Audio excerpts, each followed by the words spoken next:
bay window, and there was nothing in it, and he suggested to Mrs. Miller that she would want to talk with this up-and-coming glass blow artist named Chihuly. In 1995, he had a nice body of work, but he wasn't quite as popular and as well-known as he is today. So they spoke. She commissioned him to make this chandelier. It was one of the first ones that he did of this size, and originally he suggested blue. And Mrs. Miller suggested yellow. She thought yellow was a more warm and welcoming color, and that it was more feminine, and that's what she wanted. And I think she was right on the money. I think it works. It's also the only piece that he has that's lit from within inside, and it's illuminated with neon. So it has yellow neon inside. The thought was that it would last around 20-some years, and it's now in its 30s. So we never turn it off. It's illuminated 24/7, 365. And it does get cleaned. It's been cleaned once, and they use forced air to clean it. And the person that did it last came over from Cincinnati. He's certified by the Chihuly group to clean his sculptures. And many of you who might have been in the Children's Museum would have seen a different version of something very similar that he did for them. So, any questions about it?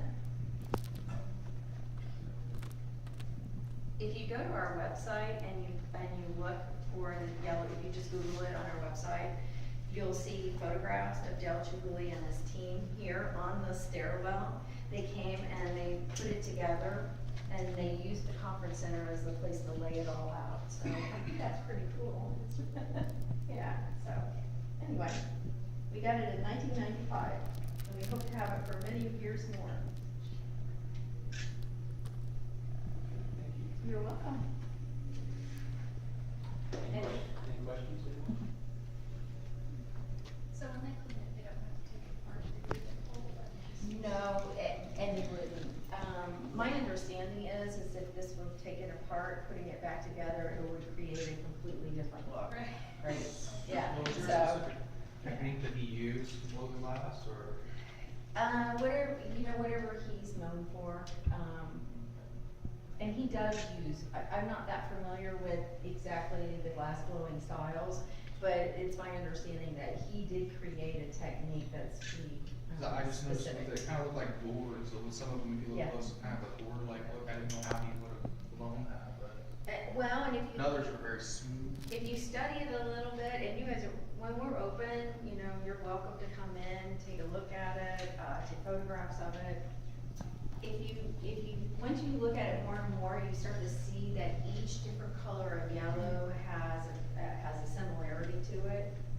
So almost all of the larger pieces are paler, and then some of the really small ones are really kind of rich orangey yellow. So, anyway, I think, it's really, I have to say that it's really pretty cool being able to work in an environment like this right beside your desk. So, well, if you think of any questions or anything, you're always free to stop back in. If we don't know the answers, we'll find them for you.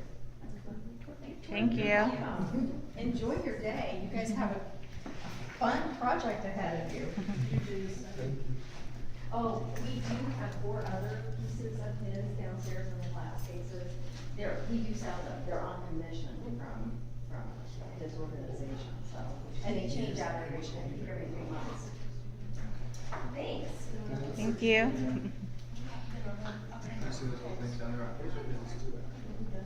Yeah. Take a note from Sia. Yeah. I'm sorry. Oh, you're fine.